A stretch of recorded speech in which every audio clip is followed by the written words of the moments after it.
you create a flow or an automation, and as people enter that flow, you can see the revenue numbers and the engagement numbers go up in real time.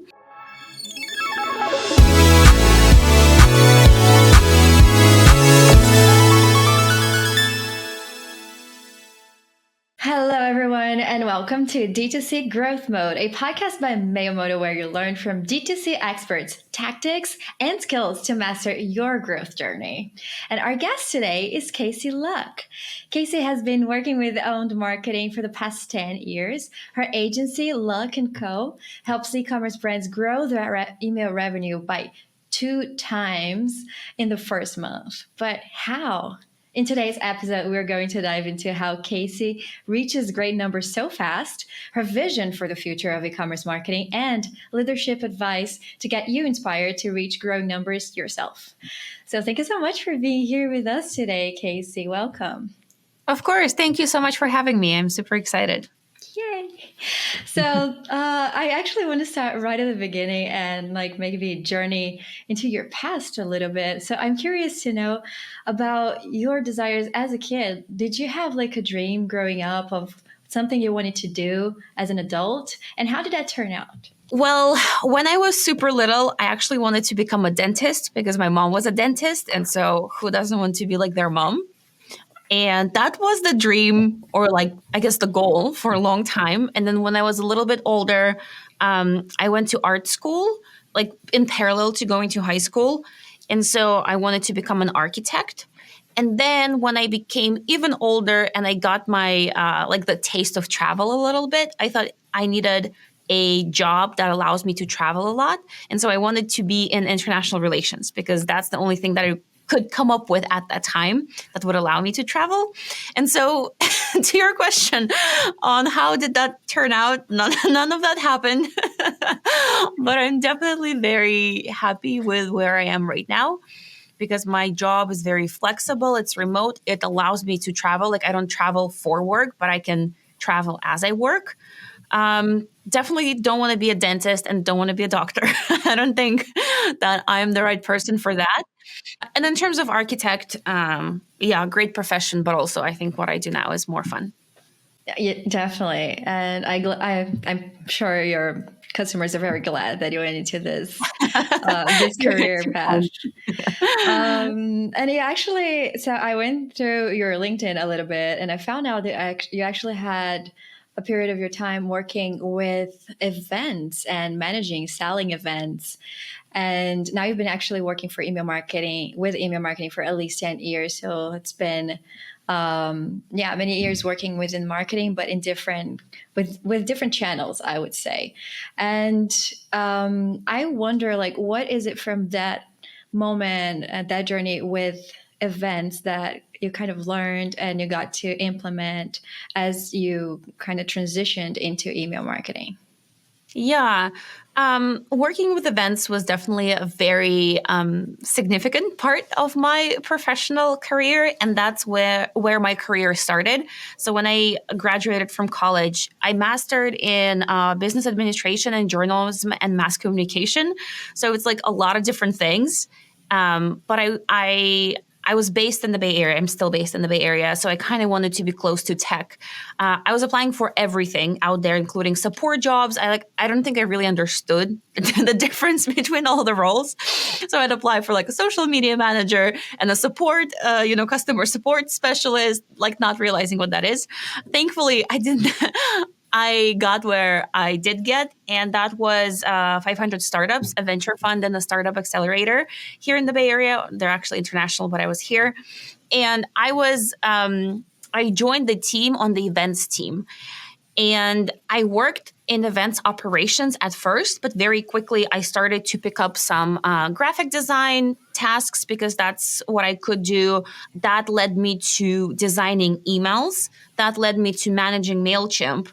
And that led me to also managing Eventbrite, which is where we were selling tickets.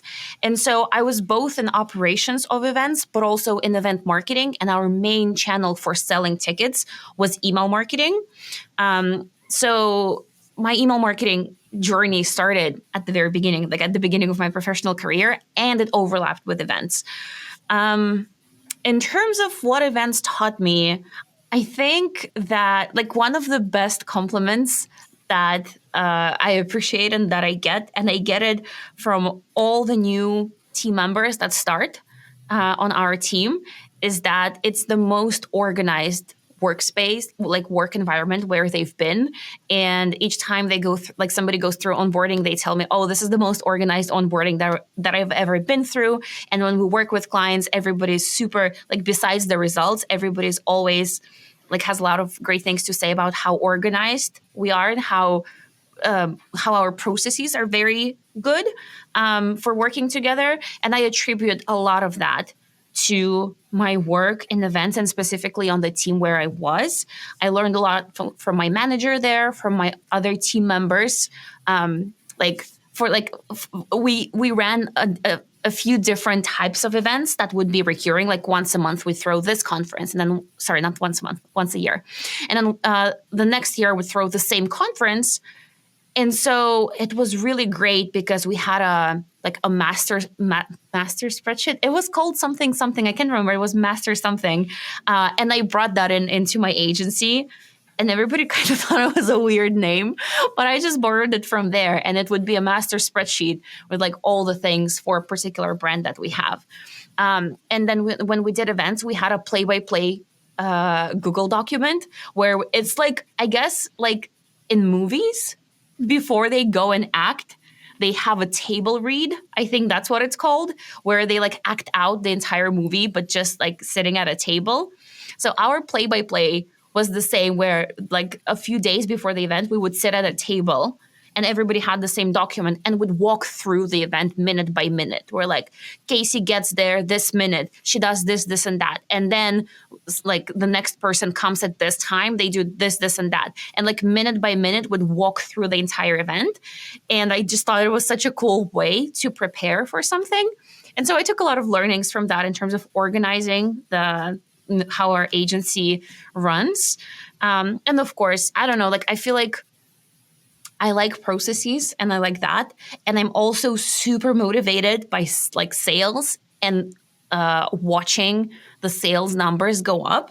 And with events, it's very addicting because, you know, like you sell tickets. You can sell multiple tickets per hour.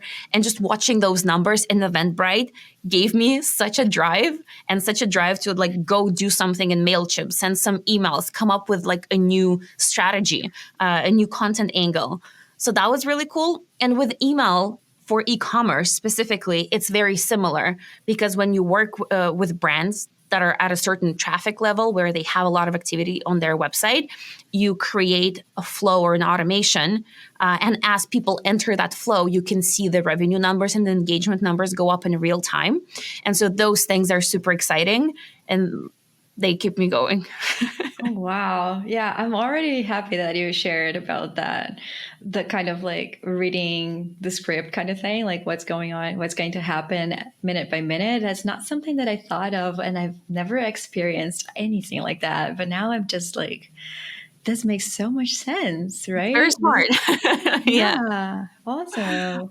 And I was wondering about maybe like throughout those years, is there like a skill that you consider to be very relevant? As I mean, you already mentioned like how organization has been a very important part of everything and creating processes and all of that. But when it comes to like a personal skill that you had to kind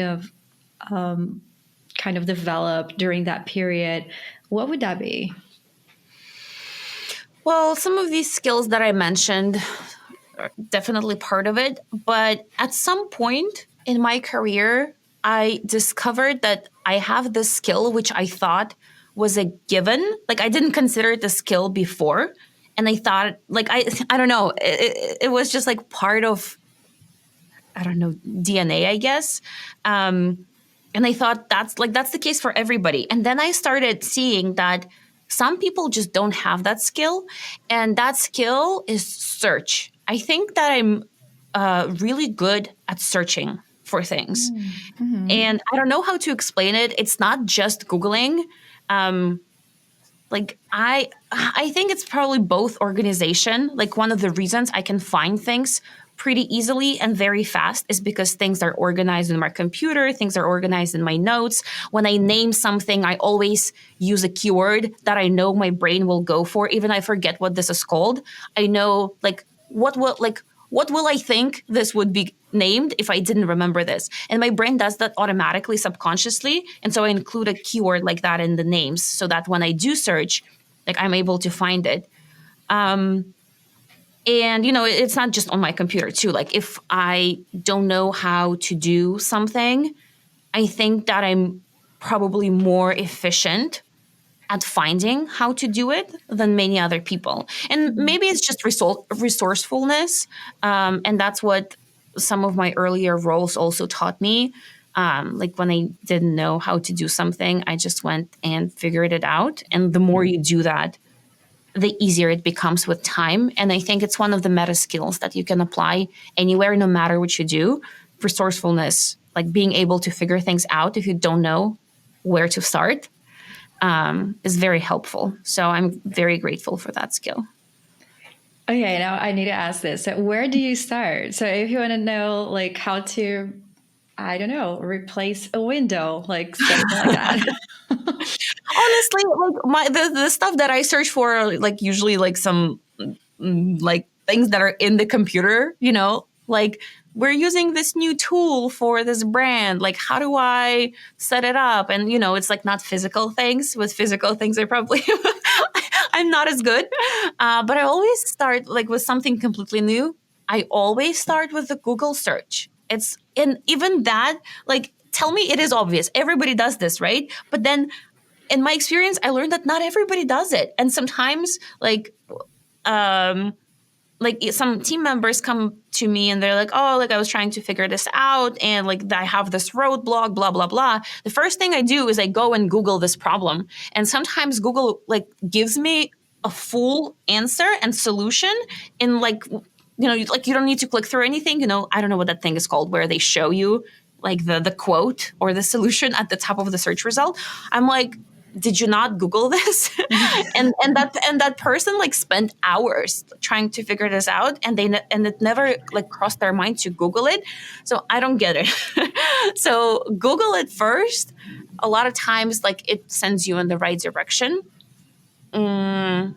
Sometimes Google doesn't return the answer, and then like I go to forums and I search in forums and groups. That's like between those things, I usually have a direction. And then once you have a direction, it's just like a rabbit hole. Like you follow little leads and then you find the solution. It's like a game. It is kind of a game. Yeah. Yeah. One thing that I remember so when I used to do a lot of content marketing and write a lot of content, I remember that I also feel like I became better at like searching for stuff. And one thing that I would do is instead of just searching for like how to do this and that, I would look for a word like hacks to do this and that, or best practices to do this and that. So just like add a keyword to kind of qualify what it is that you're looking for so that you get like better tried and true stuff. Yeah. That's a great addition. I think that's part of it too. And for me, it's also rewording my question. If I'm not getting what I want, I use different words. And maybe like this is also just part of being in marketing because you understand how SEO works and how search engine work. And so like things like that, you just kind of learn from being in marketing for sure. Yeah, cool. Yeah, thank you for sharing that. Of and I actually wanted to ask so one thing that happens to me a lot is whenever I meet someone and I say I work in marketing, people always ask about social media. So the follow-up question is always like, so I actually have this question about social media, this and that. And I'm like, it's not really like my jam, not in social media, but a lot of times marketing is directly connected to social media for a lot of people. And in your case specifically, you actually chose to work with own channels. So I wanted just to give you to offer you like this space to kind of like offer us your point of view on the differences between the channels, like owned channels versus other types of channels, and why would you choose owned media instead of everything else that it's out there? Yeah, that's a great question. I'd probably start with let's define what owned marketing versus borrowed marketing, or what are the types? Owned media, borrowed, and then earned. I think these are the three types. And if you want to be really nitty gritty about it, go Google it, because I don't know like all the exact definitions. But essentially, like the sense of it is that with owned media or owned marketing, you own your customer data. And really, the main two marketing channels within owned marketing is email marketing and SMS marketing. And that's because you own that list. You have full control over it. And even though inboxes also do have a little bit of like algorithm aspect to it, you know, like you can be placed in the primary tab versus a promotion tab, or you can go to spam, but that's kind of the extent of it. That's it. And like if you have a person on your list and if they subscribed and you send an email to them, they get that email. And then of course there's such things as open rate and click rate, but like, you know, they got it. It's in their inbox. It will forever stay there and they could go and like search for it. With social media, which is an example of a borrowed marketing channel, you don't like, for example, on Facebook, right? You have a Facebook page. On Instagram, you have your Instagram profile. And then you work really hard as a brand or as an influencer to collect followers or subscribers, depending on which platform we're talking about. And then one day, the owner of that platform, so Instagram or Facebook or TikTok or whoever, they decide that they're changing their algorithm. And now, like in the past, I don't know which years this was, but at some point, Facebook pages were really great. And all businesses had a Facebook page and like worked hard to get followers. And then the moment you post something on your Facebook page, you know that the majority of your followers, the followers of that page, will see that content because they clicked follow on your page. So they want to see that content. You publish, they see. And then Facebook said, hey, no, we actually now want to monetize this part of our product. It's time for us to earn some money. And so now when you publish stuff on your Facebook page, all of a sudden nobody sees it. Even though people did follow your page, they're your followers, they don't see your content. And Facebook asks you to boost that post to pay them money in order for your people to see that. And so when you build an audience on a channel, on a platform that you don't own, which is really anything besides your website, your email, and your SMS lists, you just have to keep in mind that you're playing in another person's organization's playground. And of course, you can't ignore it. Like you still have to play. You can't not have social media presence, but you need to always back that up with some owned marketing channels. And I don't know, it will probably come time in my life when I will have to accept that I am a control freak. I don't think I'm a control freak. I don't think I have that problem, but I do very much like things that are in my control. And so, you know, like when choosing, do I play on social media where I do have some metrics, but they're not really reliable. And I don't really like, there's no easy way to measure conversion rate. For me, who is somebody who is very data driven and like numbers oriented, I like concreteness. Like I very much like concreteness. Like if I did something, I want to see the result. I want to know how we're measuring it. What's the metric and what's the number, you know? And with email and SMS, there's just so much more concreteness and such an easier way to measure all those things. Again, because you own a lot of data on your people when they are on your email or SMS list. So for me, it's a no-brainer. Like that's why I prefer email marketing. I've also, like early in my career, I was sort of like a marketing consultant, freelancer. I was calling myself marketing consultant. And I was like, and everybody was like, oh, so you're a freelancer. I was like, nope, I'm a marketing consultant, an independent marketing consultant. I also did some social media, but I don't know, it never attracted me. It never made sense to me. Mm-hmm. But it's true that people who are not in this industry, when you say when you say marketing, they think social media. I think just as much as in the past, maybe like in the 80s, if you said marketing, everybody thought advertising. Yeah. But advertising is just one aspect of marketing. There's so much more. Yeah, totally. Yeah. And when you mention data, and every time someone mentions data, it always comes like this image that comes to me is like this kind of like horror movie mad person looking at everyone's data and just like, someone you cannot trust because this person has access to so much, can control so much. But in the end, when we actually say data, it's actually just a way to connect with people. It's just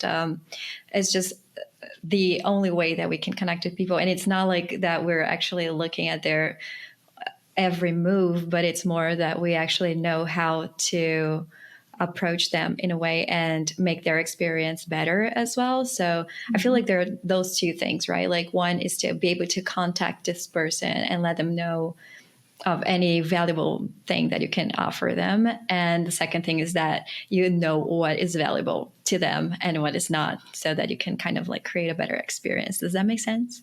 Yeah, exactly. And I think that like even within email marketing, there are a lot of trends right now where things are becoming less concrete, like that some of the tracking becomes less concrete. Like we can't track open rates the way we used to be able to, especially but on Apple devices. I'm sure it will come to other providers soon as well. And I think to me, as somebody who is a well-intentioned marketer, it doesn't make any sense because it actually makes my marketing more annoying to people. Because before, I could see whether somebody was opening or not for real, like it was a real, truthful, accurate information. And based on that, I decided whether I send more emails to that person or less email to that person. And if they're not engaged, if I see that they're not opening, I'm not going to bombard them with information because that's a clear indication to me that they're not interested. Whereas if somebody is opening and is opening a lot, that is an indication to me that they're actually welcoming this content. Because they're opening, they must get value from it. Maybe they're in the middle of a purchasing decision. Whatever I send to them, as long as that content is high quality and I understand my audience well, and so I send them good stuff, helpful stuff. Then I send them to such people more often. Now that I don't have accurate open rate data, the way I communicate with my audience becomes less relevant to them. So for well-intentioned marketers, you get it. Essentially, I feel like all of these privacy, not maybe all, but specifically with the open rate hiding with Apple, they're achieving the opposite of what they're trying to achieve, right? They're trying to protect consumers from too much marketing or from irrelevant marketing, but they're doing the opposite of that. But the problem is, I'm sure that there are a lot of bad players who are misusing data, who are not following good practices, and that's a different picture. But for anybody who's doing marketing with the right intent, it's just the reverse of what I think we're all trying to achieve, which is smart marketing. I'm in marketing, so I'm biased, but I do enjoy ads. I do enjoy seeing relevant ads. And before I had YouTube Premium, so I don't see ads on YouTube anymore. But back when I did, sometimes how there's pre-roll. So before the video you want to watch, there is an ad, and then after 3 seconds you can skip, and everybody skips. I would watch the entire thing, and then I was like, oh my god, I loved it so much. How do I find this ad? And then I would go and find it. But of course, I'm a weirdo because I'm in marketing. No, but I don't know, maybe because I'm in marketing too. But I love getting ads on Instagram because it's the main platform that I use because I'm a millennial. But I basically I actually get annoyed or upset at brands that don't chase after me after I actually went and looked at their website, because I'm of course I'm interested, just tell me more about you, tell me about all the other cool products that you have. Probably have to I probably had my kind of like shopping journey interrupted at a certain point, and that's why I didn't go back to your website or stopped, and my cart is abandoned right there. So please remind me, like Yeah, please get back to me. I think we're definitely in the minority there, and normal people don't do this. But something that I do on Instagram is like when I'm shopping for a particular product category, I would go to a few different brands within that category. And then I wait for Instagram to start serving me ads for other brands. Yeah. And that's how I discover brands. And that's how I discover like more products within the niche that I'm searching for. So I love that. Yeah. And then I would I would actually like scroll my Instagram looking for ads. Like I'm not interested in what's in my feed. I'm just looking for the ads because I'm shopping. But I'm sure this is like really weird behavior and normal people don't do that. Oh my gosh. Yeah, who cares if Karen got married last week, right? It's just yeah. looking for the top that I was interested in. Exactly. Oh gosh. Yeah. Okay, maybe we are weirdos. But okay, let's jump a little bit into the future. And I'm curious to know, what is your take on what's coming up next for digital marketing, email marketing, whatever it is that you're researching more these days? And maybe could you share maybe technology you're excited to experiment on this year specifically? In terms of trends, I think things are going in the direction of more and more privacy concerns and tech companies kind of tightening things up around privacy, making things more difficult for marketers and brands. But that also brings in the need for first-party and zero-party data. So brands will need to get a lot better about understanding all that, collecting zero-party and first-party data, and then using that properly. It will probably lead to brands investing in that more than they have been in the past. The entire cookie thing going away is relevant here as well. And then there was another thing that I was going to mention. I guess like within my little world, like e-commerce marketing, that's what I'm most aware of. Tech platform consolidation, I think, is a trend that's probably going to start happening because there's so many different SaaS products, tech products that are out there. And I actually do like when things are like when platforms specialize in a thing. I know that they're the best at that thing as long as everything integrates really well. But that's the problem. Things don't always integrate really well. Usually in my experience, the platforms that are like huge and they do everything, they're too clunky, too slow, too old because they are slow and clunky. So they don't innovate as fast as the smaller brands. But from the brand standpoint, like the big picture is so disjointed. They're getting so many data points, so many like performance data points from different platforms that it's a super messy picture to make sense of. And so I think brands will try to consolidate some of those things on a single platform. There was something more to your question, but I don't remember. I don't know if that answers it. If there's any sort of technology that you're looking into experimenting on this year. Any of and all of it. I am, this is going to sound like a Mail Moto ad. And why not? It's your guys' podcast. But I am very excited about interactive emails. It's something that our team has been experimenting with for a long time. It's kind of tough because it's not displayed in all the inboxes and not on all devices, but where it does work, it is very exciting. So we've been like custom creating some things and then looking at different tech platforms to help with that. And I know that you guys offer that right out of the box. So that's super exciting. That's one thing that I'm definitely very excited about. And then like in other aspects and otherwise, just exploring everything that's coming out in the e-commerce tech world. There's a lot. like every week there's a new tool that I've never heard of before, that either I discover or the brand brings up, and then we start exploring it. We experiment. Some of the things work really well. Other things, turn out to be a flop. But it's all good learning and it's fun experimenting. So all of those things. Okay. And do you have like one platform that is maybe this week's or last week's platform that you've been kind of trying on? Yeah. So we're implementing Elar for one of the brands that we're working with. So far, well, I don't know what I should say and what I shouldn't. Retention.com seems similar, and we've tried that with a brand or two. Can't remember anymore, and I didn't see the business case. Not at all. We're also transitioning a brand off of Wunderkind, which I'm so excited about. And so Elar seems like the good parts about retention and Wunderkind without the bad parts. But we're just starting this week, like today. So I don't know yet. So yeah, if you want a specific example, that's one. Yeah, and for whoever isn't aware of Elar, of what Elar is, do you have like a quick pitch about what they do? Not really. Not really. I'm afraid to butcher it because I don't understand the full scope of it. And I'm not like on the ground in the weeds of the project. I'm just overseeing that project.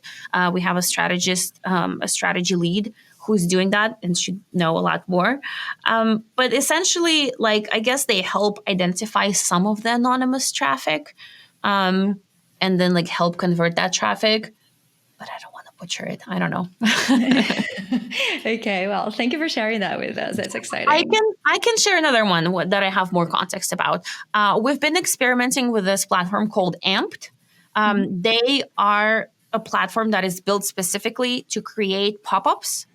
I think mostly for e-commerce. I'm not sure if they're like limiting themselves to e-commerce, but that's their background.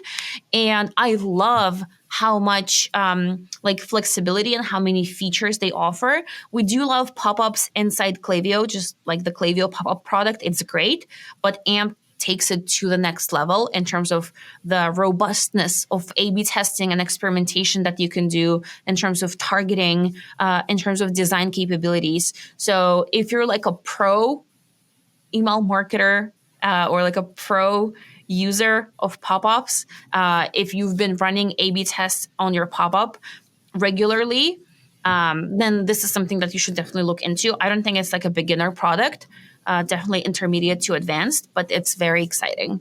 And at the minimum, go check them out, because they have very cool pop-up templates that if you are really good, you can just recreate in whatever platform you use and get like some of the good conversion and good performance from them who've run like, probably hundreds, if not thousands of tests. It's funny that you mentioned pop-ups, because last time that we spoke, you also mentioned how important pop-ups are, and that would be like one of the first things that you do, right? Yeah, I'm a big fan of pop-ups. They're super important. Yeah, and I wanted to ask about them. Like, what are some of your best practice for pop-ups? Because they can also be very annoying. So how do we kind of balance that and get the most out of them? Yeah. Well, to balance that, you need to just set your behavior settings to make sure that it doesn't pop up right away, or that it doesn't pop up in the middle of a customer journey where it's like really not welcomed. But I mean, like, pop-ups are all like, also, no matter what you do, even if you like set the perfect settings for display behavior, they're still going to annoy some people. But also, many of those people are probably not going to buy. So it is like, it's always going to be a compromise. Yes, you're going to annoy some people, but also you're going to help convert a lot of people who might need a little bit of a push before they convert. And so it's worth it. In terms of best practices for how to make it less annoying and make it perform better, really work with your display settings, making sure that it doesn't pop up right away. Have at least a 5-second delay. Maybe make it exit intent. Ask for one thing at a time. That's like the most important thing. Don't ask for the first name. You're probably not even using the first name in your emails. And if you are, it's not essential. Just ask for one thing, like per step. And that should be the email address. And then in step 2, you can ask for another thing, but don't put like multiple fields on the same step or same page. And if you are going to A/B test something, I'd A/B test the copy angle and the CTA first, and then the offer too. The offer is very powerful. Like, do I give 10% off or 12% off or 15% off or nothing? And sometimes, like, for example, for some brands, we're testing not giving a discount at all in the pop-up versus giving them 10% off. And obviously, 10% off is going to win. We know that, right? However, the question here is we're looking at both the submit rate of the pop-up. So how well is that offer affecting people getting visitors to become email subscribers? But we're also looking at the conversion rate of welcome email 1, because we're looking at how people who got the 10% off are converting versus people who didn't get an offer converting from a subscriber into a customer. So submission to conversion, like subscriber to purchase sort of journey. And yes, obviously 10% off is going to be better at getting people into the door and also at converting them, probably, right? Like, we're almost sure. But by how much? Maybe it's only by a little bit. And it actually makes more sense for the brand to not offer the discount because they're retaining more of their margin that way. And the lift that they experience from offering 10% off doesn't justify losing that in their margin. So that's really the test. It's not like, oh, the submit rate is higher here. Like, that's not the end of the picture. So testing things like that is very interesting. Yeah. And so actually, again, from past conversations with you, something that stuck with me was also your passion about experimentation you were just mentioning. And one thing I was curious about, I'm just curious about maybe past experiments that you've run that were actually failures in a way, but like what have you learned from them? Like things that you tested out, you expected some results, you got different results, and then what did you learn? Yeah. Well, the first thing that comes to mind is we have this brand where the pop-up, speaking of pop-ups, is just really not working that well in getting people to subscribe to the email list. We're very used to very high submit rates, like 5%, over 5%, 8%. The industry average is 3% submit rate. And there it's like hovering over 2%. And no matter what we do, we've tried, we haven't tried offering 20% off, but that's because the brand doesn't want to. And that makes sense. Like you can only offer a certain amount off. But with a 10% off offer, we've tried different design. We've tried many different iterations of copy. We tried different calls to action. What are we trying now? I think we're trying another content angle. And it's just really hard to get those people to submit that pop-up more. I mean, like, we're getting incremental gains. It is growing steadily, the submit rate. But it doesn't do the jump we wanted to do. We want to go from 2% to 5% to then like 6% and more.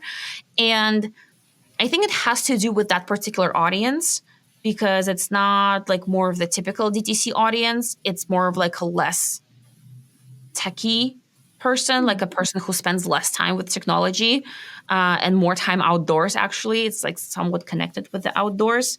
And they're also, I don't know. I think it has to do with that audience type.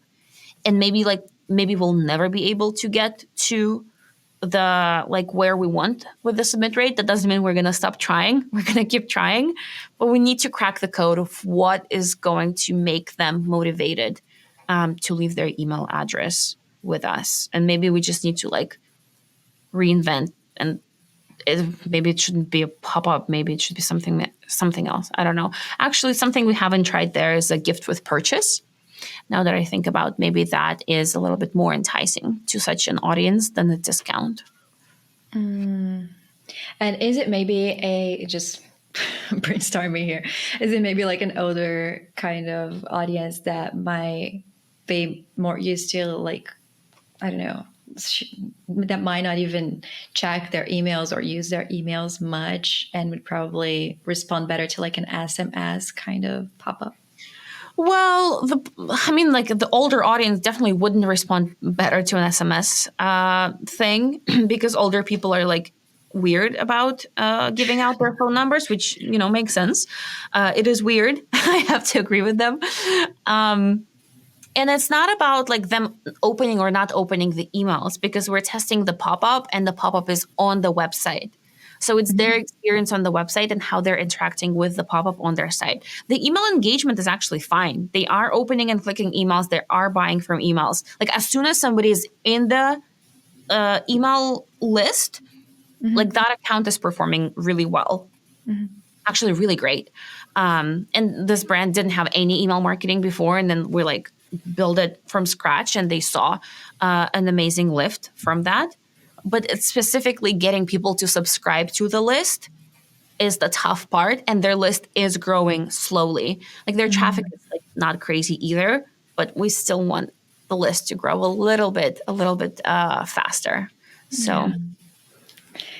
Interesting. And have you tried any, like, what, just like, I'm curious of what you tried. So you've tried discounts. Have you tried newsletters as well, like content? What else have you tried? Yeah. We've gone between like, hey, get 10% off for your first order to right now the angle we're trying is, hey, like instead of do you want 10% off? Hey, you've got 10% off. Claim it here.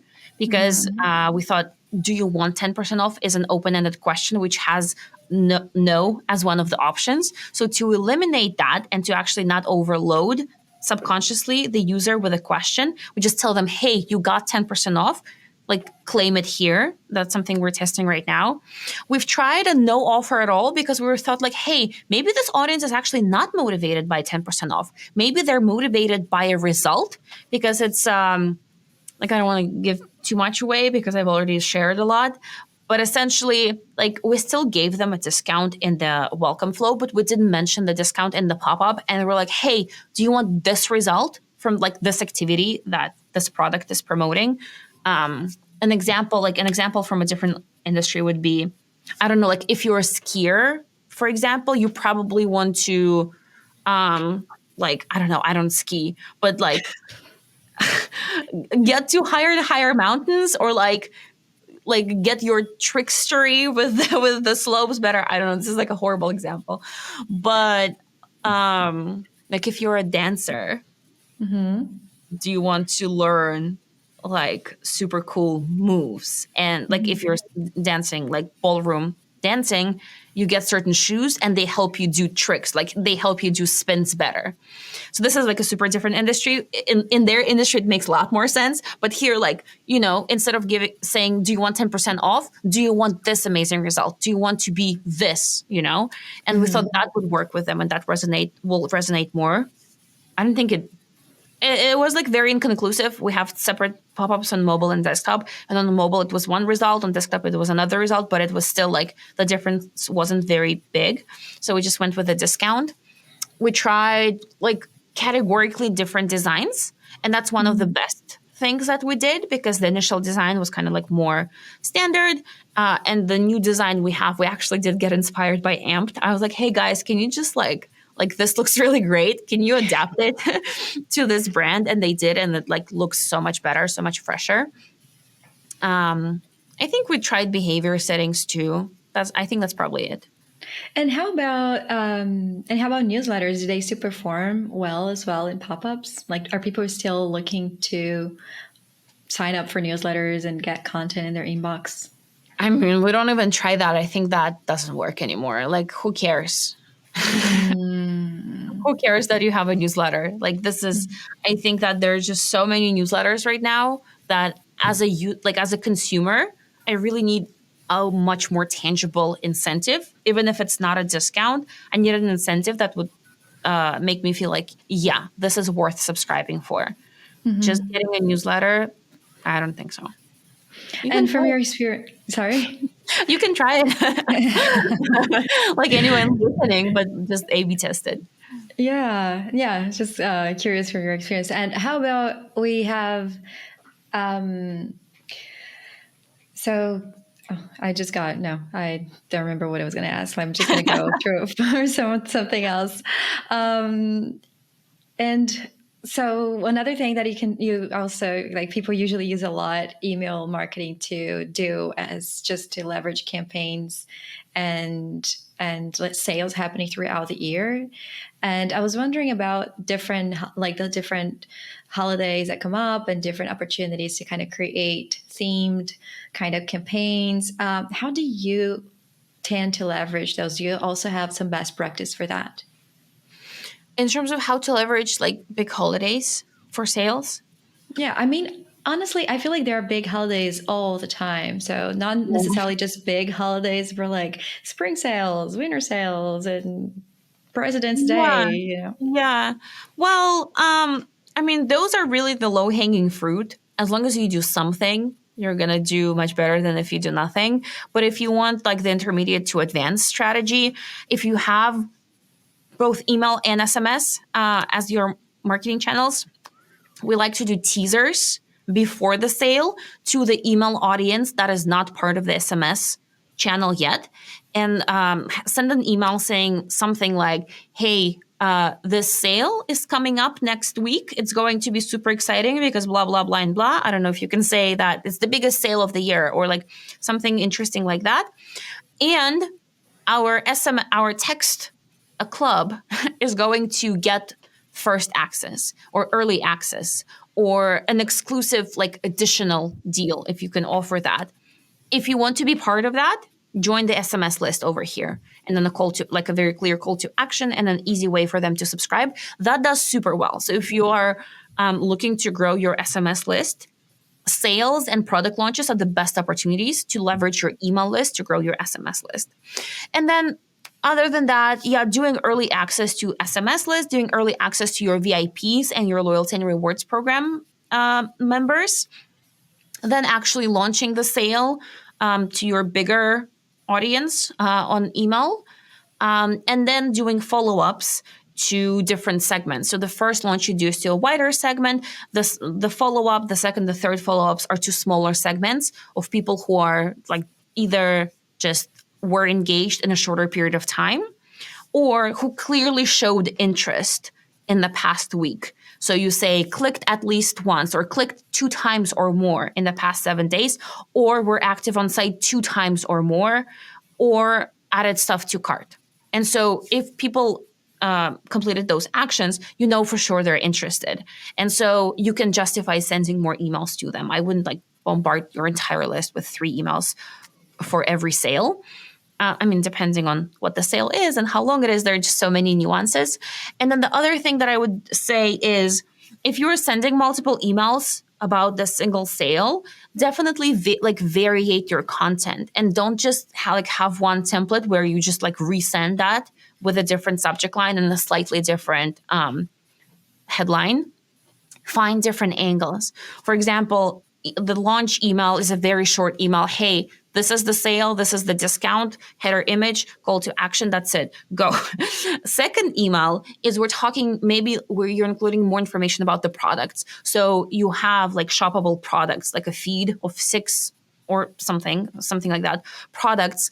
And you're clearly showing the discount by crossing out the old price and showing the sale price. So that visual aspect is very helpful because you don't always have that on your website.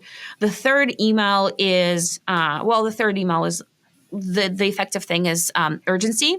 So, hey, this is expiring, like the sale is ending. Maybe include a countdown timer in it. Maybe include a review, especially if this email is going out, or like if you're primarily aiming to convert non-customers into first-time customers. Besides this being a sale, what else do they need to actually take that first step with your brand, take the leap and buy from you for the first time? They're probably like, they need to trust you more. Like that's a common hesitation for everybody with all the brands. And UGC, user-generated content, reviews, and then any press mentions, if you have that, help build that trust. So focus on building trust more than focus on urgency. But like the short story is like, go in from different angles, because just sending the same thing, I mean, like, it's going to get you some results, but if you vary the angle, it's going to get you much better results. Yeah. Yeah, that makes sense. And just because you mentioned again that first purchase that the person has to make, like, how big of a barrier is it? Like, is that first purchase, and how much smoother is it in your experience, like after they actually purchase for the first time, to kind of leverage that client and create like some sort of retention strategies for them? Well, it's definitely always the hardest to convert non-customers. When you're working with returning customers, your conversion rates will always be higher. Whenever we do like sales or product launches, and then we look at conversions by like the subscriber type or cohort, non-customers versus returning customers. Returning customers convert much better. So you almost, like, sometimes it's like from an ethical standpoint, it's a little backwards, but a lot of times you don't actually need to give your returning customers any discount. They're going to convert anyway. In many cases, not in all. So they also do need encouragement sometimes. But for example, if you are having a sale, it almost makes sense to give a smaller percentage discount to to customers, because that's going to be enough for them to convert. So a 10% off is enough for them to convert, because they know your brand, they like it. A little bit of a deal, amazing, I'm going to go buy.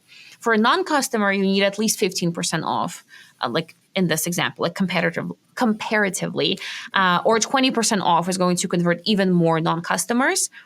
For the returning customers, the difference is not going to be as much. Maybe 20% of will also convert more returning customers too, but not to the same proportion. It's only going to be a little bit more versus for non-customers, that's a big difference. Hopefully that answers your question. Like, it is a very wide question, like retention strategies. Like, there's so much to cover, but within the context of sales, since you asked about that, and like holidays, this is what I would say. And by the way, kind of focused on sales, which I just realized, like, you don't need to do a sale for every holiday that there is. Like, if your brand is more of a high-end brand, or in general, you just are not open to doing sales, there are always opportunities to use the content angle of a holiday to send more content to your audience. It doesn't have to be a sale. Or to create some different sort of offer as well, right? Like, I don't know, like another kind of gift or something that is not the gifting angle works really well, but not every holiday is like a gifting occasion.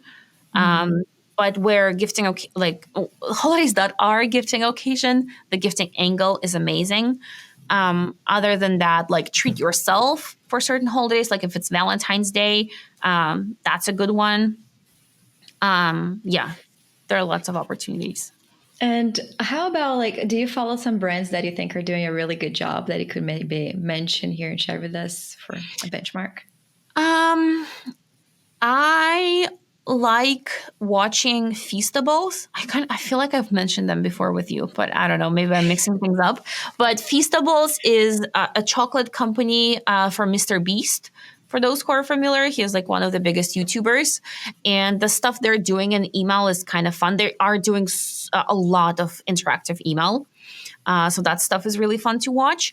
And then I really like what Recess is doing. Their emails are just like out there. I like love them so much. And sometimes I wish that I had an e-commerce brand and I could just do like crazy things and like not care, because like as an agency working with brands, we do have a lot of red tape because, it's not our voice and tone, or like we don't want to upset customers. We want to be really careful here, all of which makes sense. And of course we respect. But sometimes I just want to be like crazy. And I wish I had a brand to play with, but there's no way. There's no way I would have time to start a brand at the moment. But sometimes I feel like Recess is doing that. They're just like, I'm going to say this thing. and I'm just going to send an email with one sentence and no imagery. And it's just like super weird. And I love it. Okay, I'm curious. I don't think I've ever seen their emails, and I would love to see your brand out there and see what you can do with your emails there too. I need to think what the product would need to be in order for marketing to be like fun like that. Yeah, but for example, one brand that I really love is Sushi, and they're a bidet company, right? And they do an amazing marketing. Like their brand is amazing. I just love everything that they do. Yes, yes, So that's I a think great you example. can pull it out with like different brands, different products as well. That's true.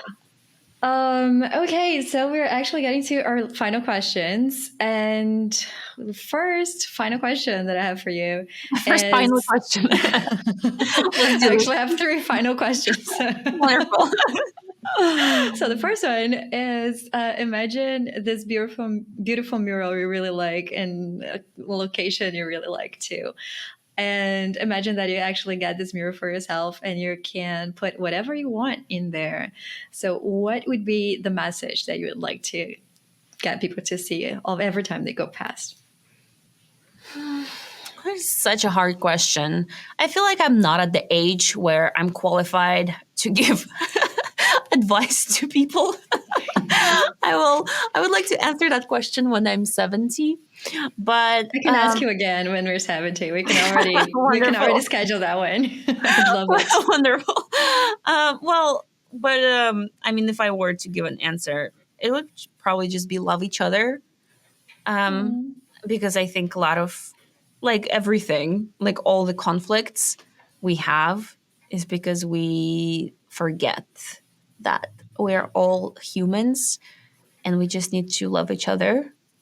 Like love yourself too first, because I also think that a lot of people who like don't love other people, it starts because they don't love themselves. But that's too much to put on a mural. So I would just say love each other. I love it. Oh, I got goosebumps. Thank you for sharing that. Okay, so a little bit more on the marketing side. Imagine you actually create that brand that you would like to do whatever you want with, and you have unlimited budget. What would you do first, and what would you do last? Oh my God. So since this is a complete fantasy and I can be crazy, there was like some either brand or some crazy person and they like made a fake as if they are stealing like the president's plane or something like that. There was this viral video of how it like they go at night and I forget what it's called, like whatever, like the plane that takes the US president everywhere. There's like a special name for it, and how they go and like jump over the fence and blah blah blah, and then they steal it, and everybody thought it was like the real thing, and it was a huge PR stunt, and it was just all fake. Have no idea who did that and for what purpose, but I would do crazy stuff like that. Okay, I'm curious to see that. And I would go into like, I've never like been in the PR world. I don't know, no idea how it works, and I don't really want to be in it really. But if I had an unlimited budget, it seems like I should be doing something crazy like that versus just coming up with like how to optimize my website, Like that's what I'm doing now, because my budget is limited. If my budget is unlimited, I would go to the next level. Cool. And what would be the last thing that you would do if you had a lot of money and brand new product to market? No, I don't want to say. I have some answers, but it would be like shitting on some brands out there, and I probably don't want to do that. Okay. What would be the last thing? Oh, easy. The last thing would be creating a MySpace page. I don't know what's like a social media that's like outdated at this point, but a lot of people still have it. I don't know. Like I guess like you need Facebook probably like for the ad account. Yeah. Like you still need a Facebook page, but like nobody actually uses their Facebook page, at least in e-commerce, like for anything. Yeah. So like something like that, stuff that people like feel like they need to do, but really you don't need to do that. Like also Twitter account or like X account, unless you're going to be active on it, like why have it? So I wouldn't focus on stuff like that. Okay. Yeah, that makes sense.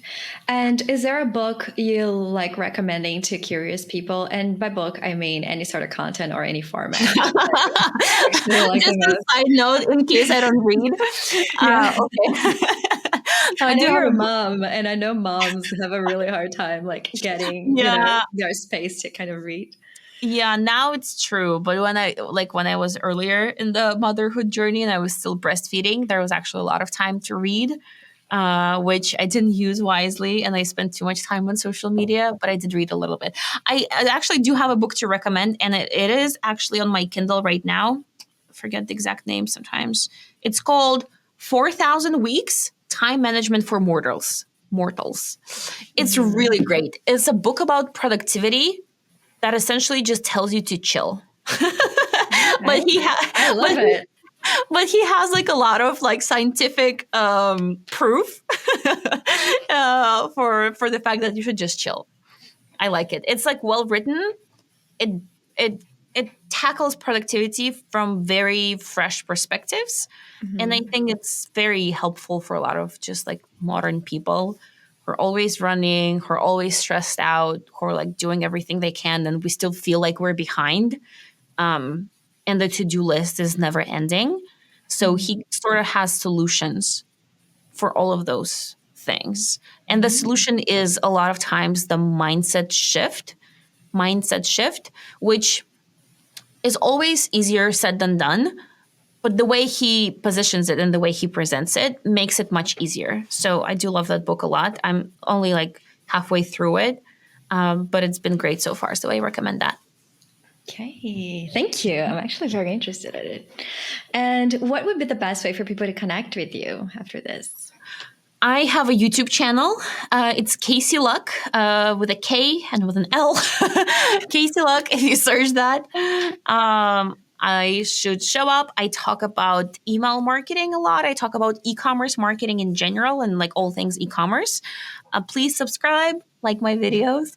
I'm also on LinkedIn. I used to be really active and like try to put out helpful content. I'm a little bit silent right now, but it's always on my list to resurrect that LinkedIn posting. So, but also like if you want to say hi and connect with me, the best way to connect is on LinkedIn. I'm too old for Twitter, so I don't check that. LinkedIn messages, I also that's a mess. Like the way they organize their inbox, but I do check it sometimes. So I'm on LinkedIn and YouTube. Perfect. Great. Thank you so much, Kasey. It was such a great conversation. And I honestly had a bunch of other questions that I wanted to ask, but I just realized we wouldn't have enough time for it. So I think we'll have to do a second session sometime. But yeah, thank you so much. I hope you had fun too. I hope it was useful to everyone at home. And if you want to leave any other messages to anybody, is there anything you want to say? You're really putting me on the spot. No, just, I don't know, maybe chill is my message. I think we can all use that. And sometimes it's like so easy to get, like we all have too much. And like work issues sometimes feel bigger than they actually are. And we just all need to take a moment sometimes to chill. And from that perspective, like see our life and see our world and realize that most of these things that we're stressing about are not worth stressing about.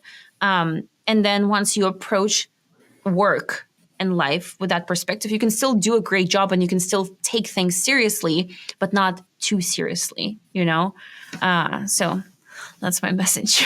Beautiful. I love it. So chill and love each other. I sound like a hippie. Aren't we all? Yeah. Yeah, so that was Kasey Luck, everyone. Thank you so much for watching, and until next time. Thank you for having me. Ready for this episode's takeaways? Number 1, focus beyond social media. Own your website and email. They are your direct channels. Invest early to grow and leverage them. Number 2, make ads feel like personalized help. by targeting the right audience with the right offer. Relevance is key to engagement. And number 3, use the data you own. For effective marketing, automate email journeys tailored to your contact's interests. Send the right message at the right time. This was D2C Growth Mode, a Mailmodo original podcast. Subscribe to get the hottest takeaways from all of our original shows every 2 weeks in your inbox. Happy emailing!